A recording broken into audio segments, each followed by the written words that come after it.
செஞ்சி அருகே சொத்து பிரச்சனையில் வயதான தம்பதியை சம்மட்டியால் அடித்து கொலை செய்த கொடூர பேரனை போலீசார் கைது செய்தனர்.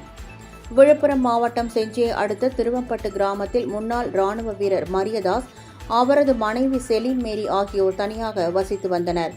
மரியதாஸுக்கு சொந்தமாக 2 ஏக்கர் நிலம் உள்ள நிலையில் அவரது சகோதரி பாஞ்சாலம் கிராமத்தைச் சேர்ந்த பெரியநாயகம் நிலத்தில் பாகம் கேட்டு தகராறு செய்து வந்துள்ளார்.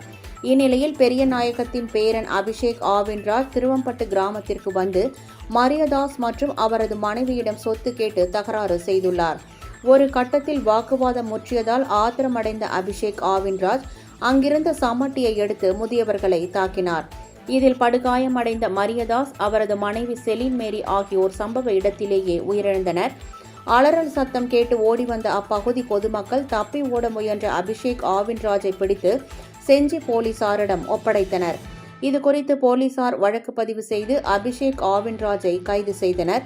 மேலும் சடலங்களை மீட்டு உடற்கூறு ஆய்விற்காக முண்டியம்பாக்கம் அரசு மருத்துவக் கல்லூரி மருத்துவமனைக்கு அனுப்பி வைத்தனர். இச்சம்பவம் அப்பகுதியில் பரபரப்பை ஏற்படுத்தியுள்ளது.